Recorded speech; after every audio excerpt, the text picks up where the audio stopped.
Hi everyone. तो ये मेरा पहला वीडियो है जिसमें मैं मेरा मुखड़ा दिखा रही हूँ।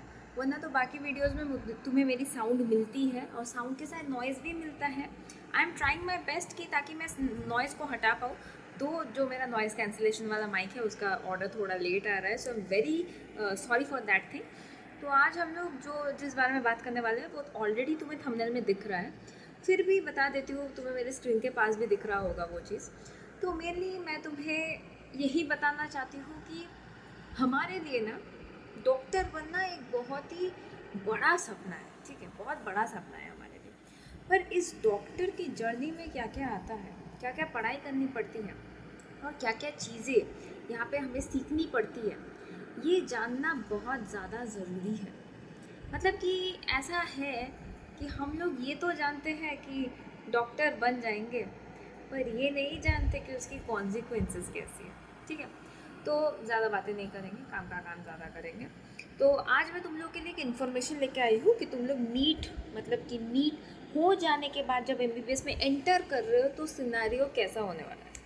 देखो, जो पहली चीज़ मेरे दिमाग में आई है या मुझे जो लगा तुम्हें बताना चाहिए वो ये है कि 21 लाख तो बच्चे रहते हैं, ठीक है। 21 लाख बच्चों में तो तुम 1% हो जो एमबीबीएस में घुस चुके हो, ठीक है। तुम एमबीबीएस में घुस चुके हो। अब इस एमबीबीएस में जब तुम घुस रहे हो तब तुम 1% बच्चों से compete करोगे। तुम इस 1% बच्चों से compete करोगे, ठीक है। अब सवाल ये आता है कि मैम 1% बच्चों से compete कर रहा हूँ, चलो ठीक है, फिर इसमें डरावना क्या?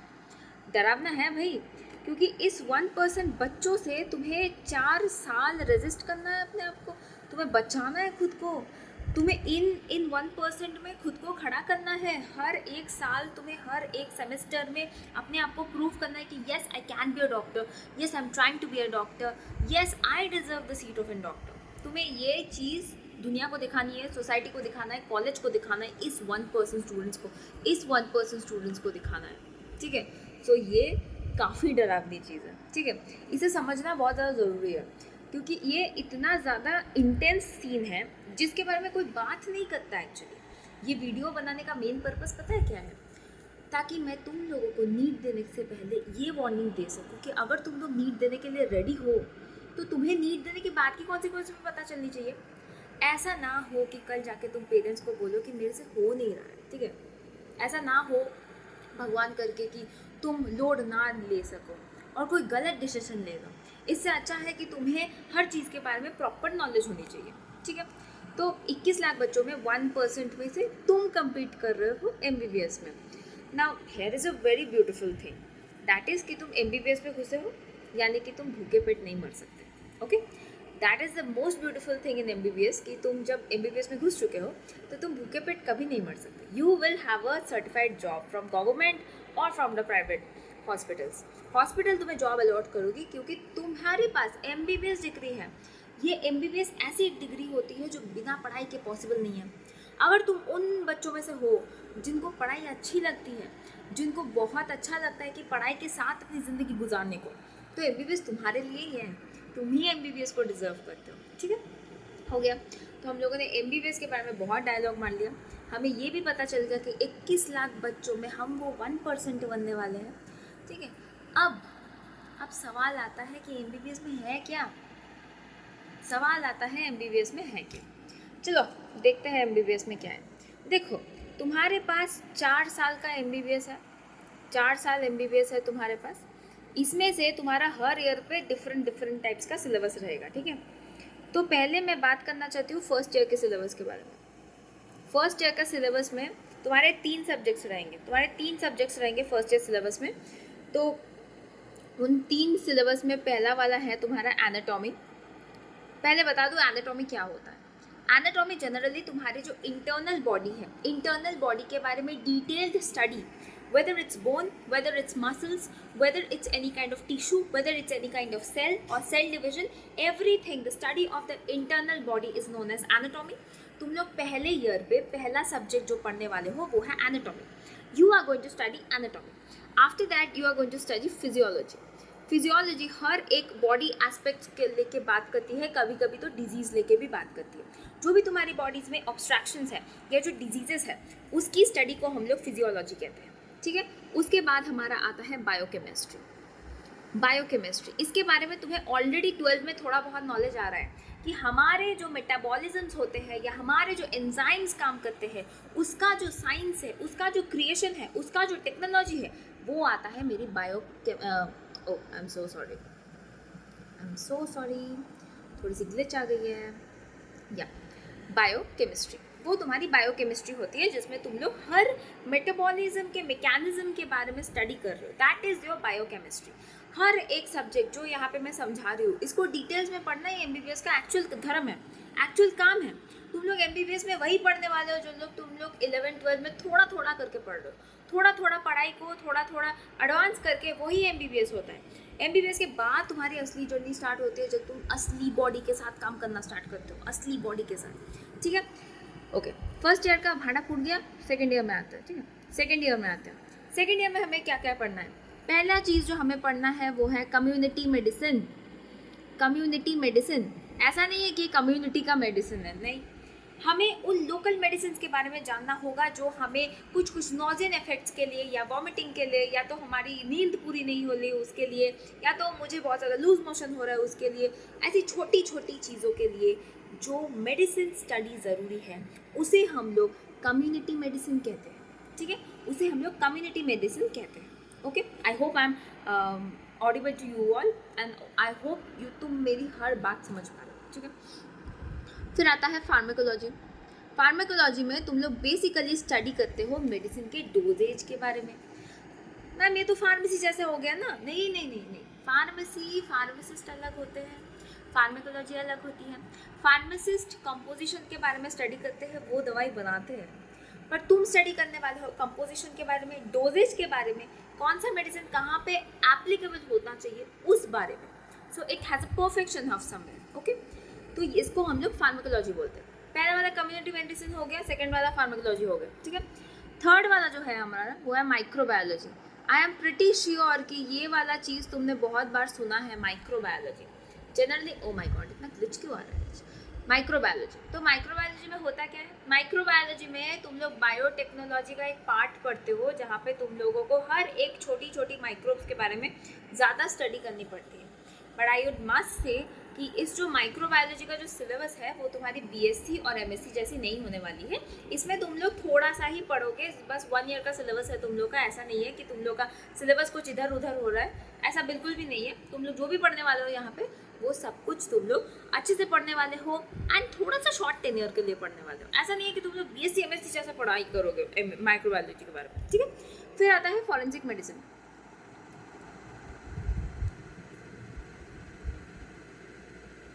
फिर आता है फॉरेंसिक मेडिसिन।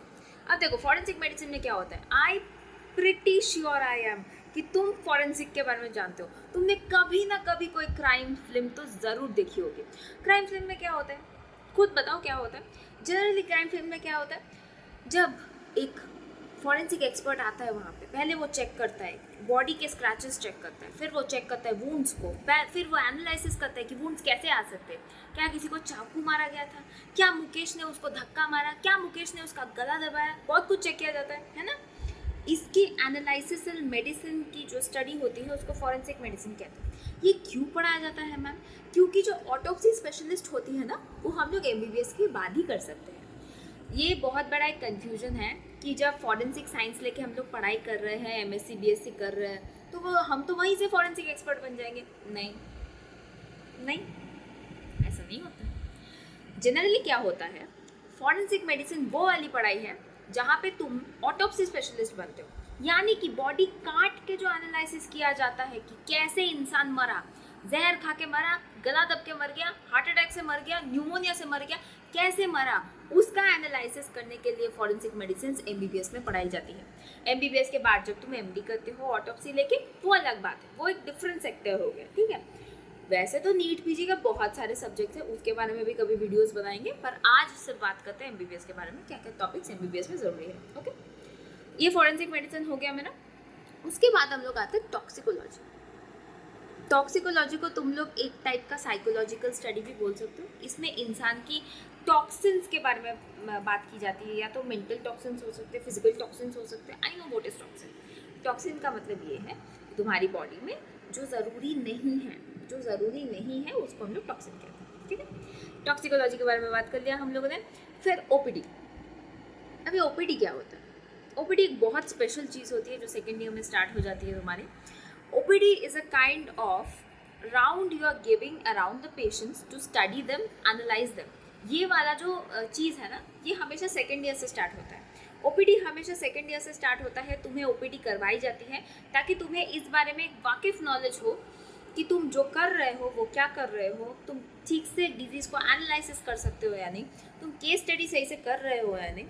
अगर तुमने सही से सिम्टम्स नहीं सुना, तुम डिजीज़ को कैसे आइडेंटिफाई करोगे, है ना।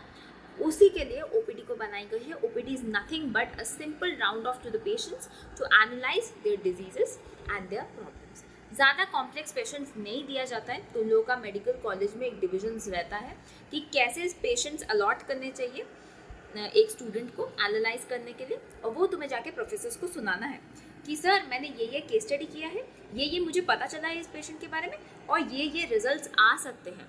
अगर प्रोफेसर को तुमने सही जवाब दिया तो प्रोफेसर इज प्लीज्ड, और अगर नहीं दिया तो भाई तुमको थोड़ी गालियाँ खानी पड़ेगी प्रोफेसर से, ठीक है।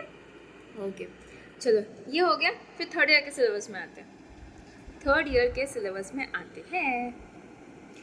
का सिलेबस कहता है कि कम्युनिटी मेडिसिन तुम्हें फिर से पढ़ना पड़ेगा, यानी कि कम्युनिटी मेडिसिन तुम लोग 2 सालों के लिए पढ़ोगे। ऑब्वियसली तुम्हें कम्युनिटी मेडिसिन के बारे में ज़्यादा नॉलेज इसीलिए होनी चाहिए क्योंकि MBBS के बाद तुम प्रैक्टिस करने बैठोगे। इंटर्नशिप हो जाने के बाद तुम जूनियर रेसिडेंट बन रहे हो।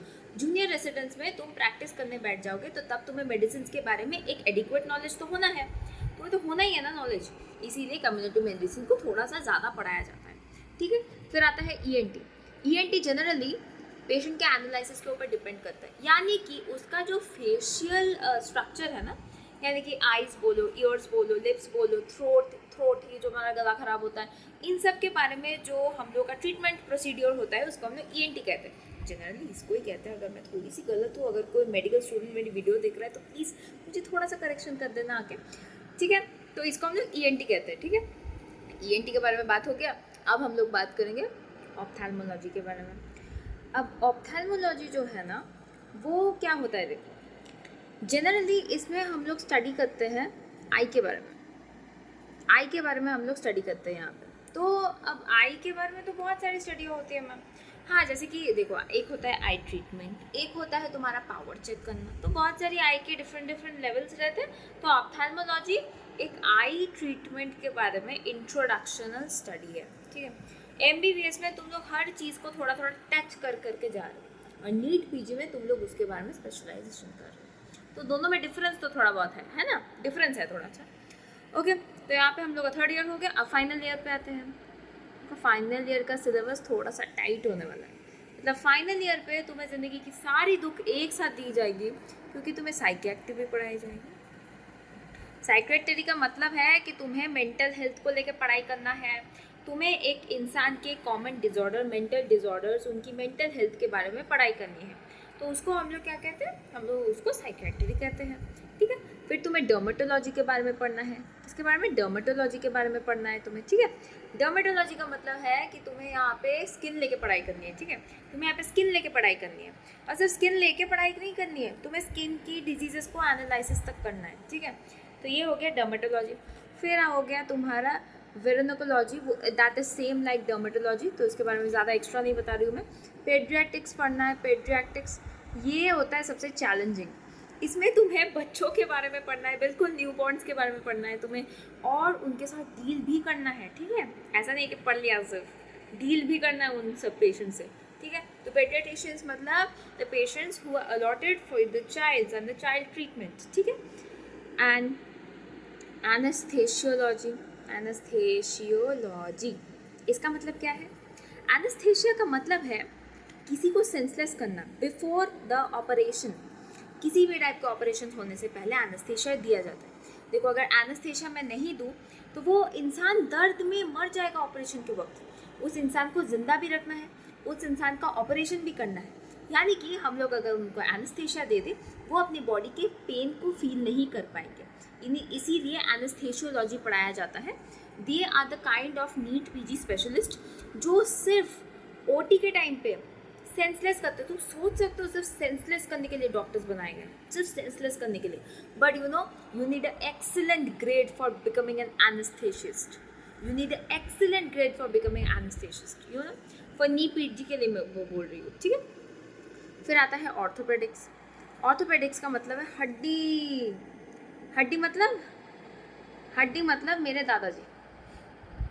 हड्डी मतलब हम लोग के जो दादा दादियों के जो प्रॉब्लम्स होते हैं हड्डी में, या तो उनका बोन डिसलोकेट हो जाता है, कभी कभी बोन टूट जाता है, उसकी जो सर्जरी होती है, उसकी जो ट्रीटमेंट होती है, उसके जो स्पेशलिस्ट डॉक्टर्स होते हैं, वो ऑर्थोपेडिक्स लेके पढ़ाई करते हैं। और उसका इंट्रोडक्टरी स्टडी हमें फाइनल ईयर पे मिलने वाला है, ठीक है, ओके।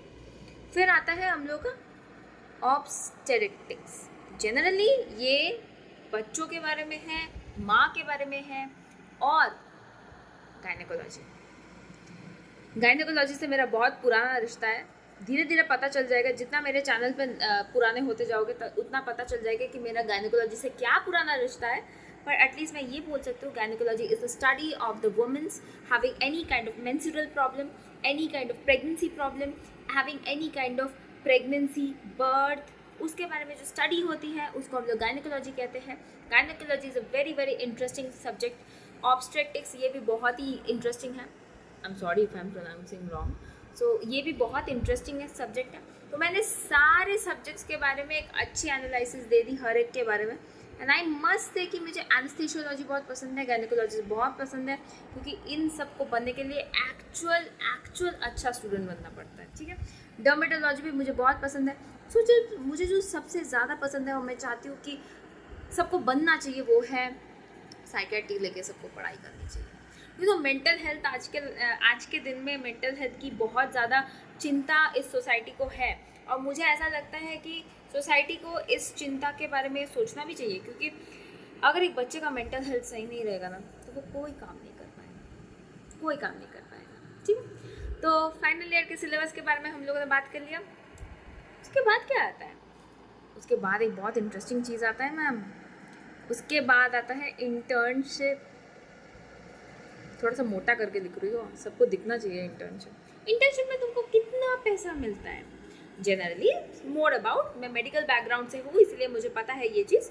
जनरली तुमको इंटर्नशिप में 8,000 से ऑलमोस्ट 23,000 तक मिल सकता है। You are paid this kind in internship. Internship पे तुमको इतनी पेमेंट मिल जाती है, ठीक है, मतलब इतना तो चलता ही है, ठीक है। अब मैं थोड़ा सा बात करना चाहूँगी डिफरेंट पोस्ट के बारे में। यानी कि हर एक किंगडम का या हर एक डिपार्टमेंट का एक मोहताज होता है, ठीक है। तो उस मोहताज के ऊपर कौन बैठा हुआ है, या हम लोग उसके कितने ऊपर जा सकते हैं, इसका एक थोड़ा सा अंदाज़ा मैं तुम्हें लगाना चाहती हूँ, ठीक है। तो पहले ना हम लोग MBBS फाइनल के बाद इंटर्न्स बनते हैं, ठीक है। थोड़ा सा मोटा कर लेते हैं।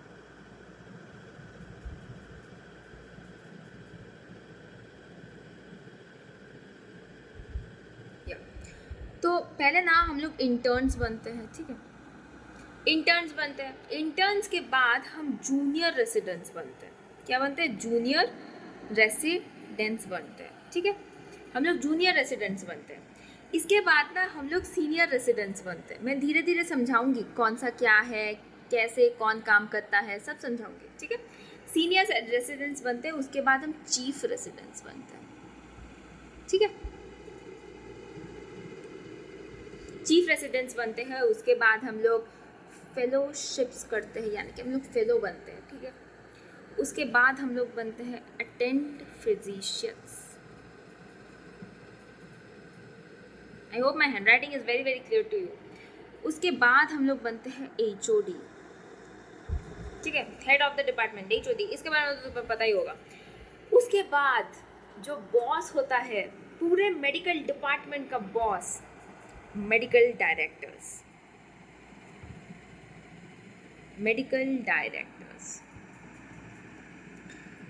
Let me write here. King of medical department.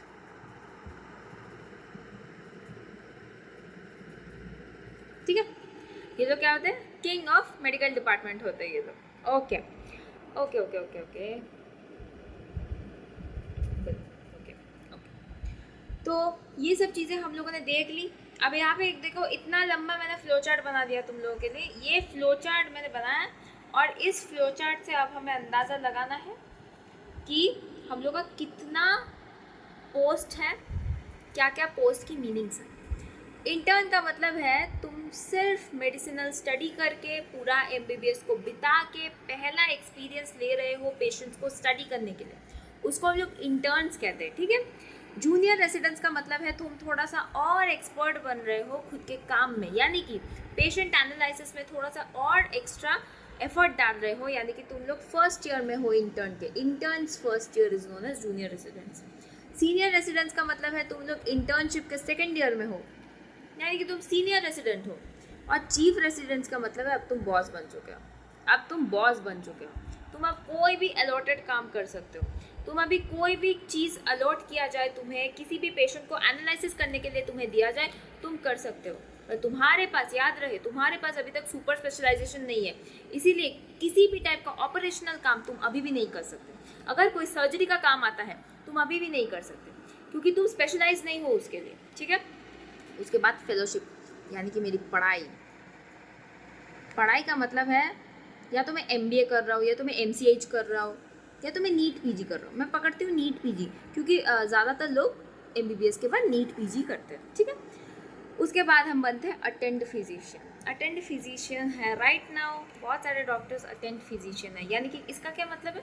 इसका मतलब है कि मैंने सुपर स्पेशलाइजेशन कर ली है, मैं किसी भी टाइप की सर्जरी परफॉर्म कर सकती हूँ, मैं खुले आम प्रैक्टिस कर सकती हूँ, मैं हर पेशेंट को एनालिसिस कर सकती हूँ जो मेरे स्पेशलाइजेशन कैटेगरी पे आता है, मैं उसको एनालाइज कर सकती हूँ, ठीक है। उसको हम लोग कहते हैं अटेंड फिजिशियन, ठीक है। So this is the boss, this is actual boss, you know. ये और एक बॉस बनना होता है। HOD जो मालिक होता है, बिल्कुल मालिक होता है, ठीक है। ये मालिक होता है, मतलब इसके ऊपर तुम बात नहीं कर सकते। अगर ये हॉस्पिटल पे आके बोलेगा ना ये करना है वो करना है, तुम इसके ऊपर बात नहीं कर सकते। और मेडिकल रेसिडेंस, वो तो राजा है ना, वो एक पूरे हॉस्पिटल का सरताज होता है, ठीक है। सरताज होता है वो एक हॉस्पिटल का। So yeah we are at the end of this video. और ये वीडियो काफ़ी अच्छी लगी मुझे शूट करने में, and it's almost 1 o'clock at night, and I hope तुम इस वीडियो को एन्जॉय करो। प्लीज़ ये वीडियो सबके साथ शेयर करो। सबको पता होना चाहिए कि MBBS में क्या क्या पढ़ाई करना पड़ता है, क्या क्या इन्फॉर्मेशन अलॉटेड हुई है अभी MBBS के लिए। और अभी तो तुम लोगों का एक नया सिस्टम आया है जिसके बारे में मैंने पहले भी वीडियो बना के रखा है, नेक्स्ट सिस्टम के बारे में। अगर तुम्हें नेक्स्ट सिस्टम की वीडियो देखनी है वो मैं मेरे लिंक पे अटैच कर दूँगी, हाँ मतलब डिस्क्रिप्शन में अटैच कर दूँगी, तुम वहाँ से चेक कर लेना, ठीक है। अगर तुम्हें नहीं पता है, ठीक है, अगर तुम्हें पता है तो वेरी गुड, तुम अपडेटेड हो, तुम खुद के फ्यूचर को लेकर अपडेटेड हो, वेरी गुड। तो ये सब कुछ था, मैंने पूरा समझा दिया तुम लोगों को कि नीट PG कैसा होता है, really very exhausting. Okay, so I hope you loved this. Please channel को लाइक करो, सब्सक्राइब करो। मेरे पास से अगर पढ़ाई कर रहे हो, अगर मेरे पास से बायोलॉजी पढ़ रहे हो, केमिस्ट्री पढ़ रहे हो, फिजिक्स पढ़ रहे हो 1 शॉट में, तो प्लीज़ पढ़ाई करते रहो। क्या तुम चाहते हो कि मैं कैमरा के सामने आके पढ़ाऊँ तो मैं वो भी कर सकती हूँ। अगर तुम नहीं चाहते तो वैसे मेरी आवाज़ तो काफ़ी है, ठीक है। एंड आई रियली एक्सपेक्ट कि इस वीडियो के बाद मुझे थोड़ा लाइक्स एंड सब्सक्राइबर्स ज़्यादा मिलेगा, ठीक है। तो मैंने पूरी इन्फॉर्मेशन दी MBBS के बारे में, नीट के बारे में, डॉक्टर्स के बारे में। तो आई होप अब तुम अपने फ्यूचर को लेकर टोटली श्योर हो, और मुझे कमेंट सेक्शन में ज़रूर बताना कि तुम अभी श्योर हो या नहीं कि तुमको डॉक्टर बनना है, ठीक है। तुम अभी श्योर हो या नहीं तुमको डॉक्टर बनना है, ठीक है। तो आज के लिए वीडियो यहीं पे समाप्त करते हैं। अलविदा, नेक्स्ट वीडियो पे मिलते हैं, नेक्स्ट एक टॉपिक के ऊपर। ये टॉपिक के ऊपर नहीं पर किसी और टॉपिक के ऊपर ज़रूर बात करेंगे फेस टाइम पे। और अभी के लिए मेरी 1 शॉट वीडियोस फॉलो करते रहो, रिवीजन करते रहो। और जैसा कि मैंने कहा है, रिवीजन बिना तो नहीं निकलेगा नहीं, तो इसीलिए बहुत ज़्यादा रिवीजन करते रहो। अगर डाउट्स हो तो टेलीग्राम पे पूछ लिया करो, ठीक है। पर उसके लिए टेलीग्राम तो ज्वाइन करना पड़ेगा ना।